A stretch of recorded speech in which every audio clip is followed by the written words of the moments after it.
भाभी, तनिक अपना चेहरा तो दिखाया दे।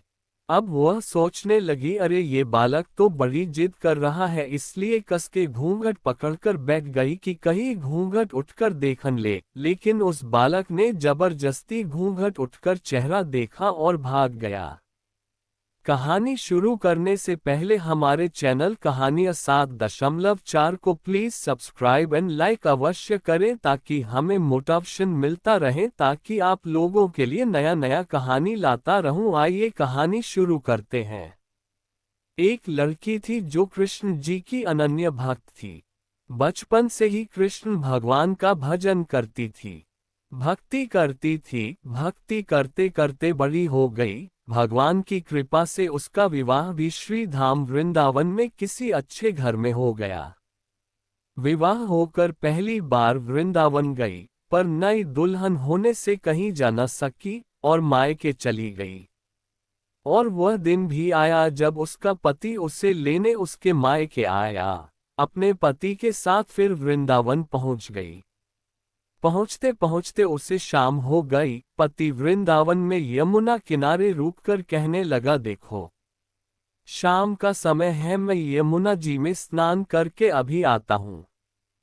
तुम इस पेड़ के नीचे बैठ जाओ और सामान की देखरेख करना, मैं थोड़े ही समय में आ जाऊंगा, यही सामने ही हूँ, कुछ लगे तो मुझे आवाज दे देना। इतना कहकर पति चला गया और वह लड़की बैठ गई। अब एक हाथ लंबा घूंघट निकाल रखा है, क्योंकि गांव है, ससुराल है, और वहीं बैठ गई। मन ही मन विचार करने लगी कि देखो, ठाकुर जी की कितनी कृपा है, उन्हें मैंने बचपन से भजा और उनकी कृपा से मेरा विवाह भी श्री धाम वृंदावन में हो गया। मैं इतने वर्षों से ठाकुर जी को मानती हूँ, परंतु अब तक उनसे कोई रिश्ता नहीं जोड़ा। फिर सोचती है, ठाकुर जी की उम्र क्या होगी?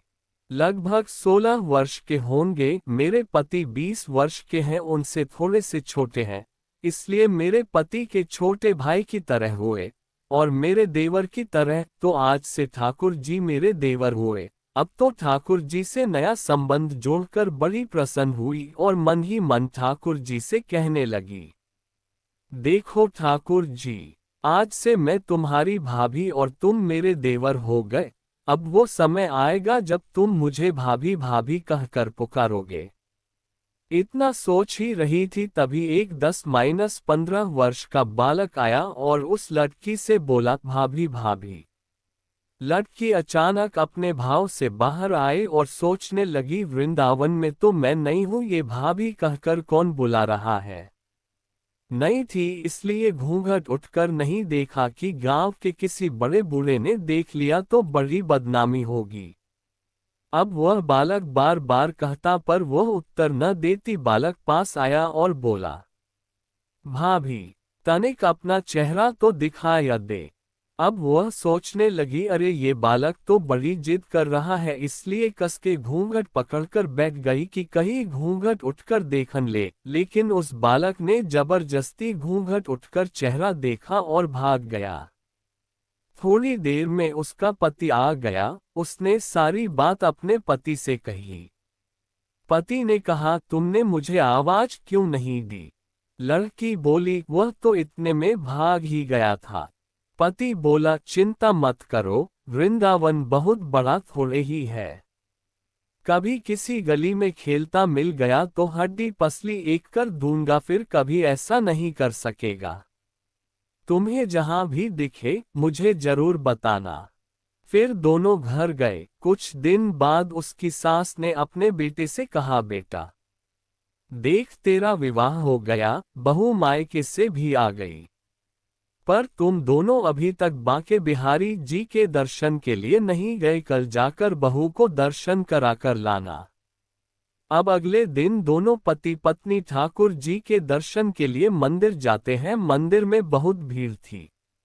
लड़का कहने लगा, देखो, तुम स्त्रियों के साथ आगे जाकर दर्शन करो, मैं भी आता हूँ। अब वह आगे गई पर घूंघट नहीं उठाती। उसे डर लगता, कोई बड़ा बूढ़ा देखेगा तो कहेगा, नई बहू घूंघट के बिना घूम रही है।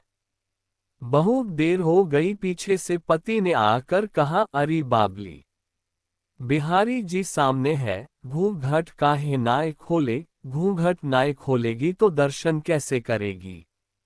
अब उसने अपना घूंघट उठाया और जो बांके बिहारी जी की ओर देखा तो बांके बिहारी जी की जगह वही बालक मुस्कुराता हुआ दिखा तो एकदम से चिल्लाने लगी, सुनिए जल्दी आओ, जल्दी आओ। पति पीछे से भागा भागा आया, बोला क्या हुआ। लड़की बोली, उस दिन जो मुझे भाभी भाभी कहकर भागा था वह बालक मिल गया। पति ने कहा कहाँ है, अभी उसे देखता हूँ। तो ठाकुर जी की ओर इशारा करके बोली, ये रहा, आपके सामने ही तो है। उसके पति ने जो देखा तो अवाक रह गया और बोला, तुम धन्य हो, वास्तव में तुम्हारे हृदय में सच्चा भाव ठाकुर जी के प्रति है। मैं इतने वर्षों से वृंदावन में हूँ, मुझे आज तक उनके दर्शन नहीं हुए और तेरा भाव इतना उच्च है कि बिहारी जी के तुझे दर्शन हुए।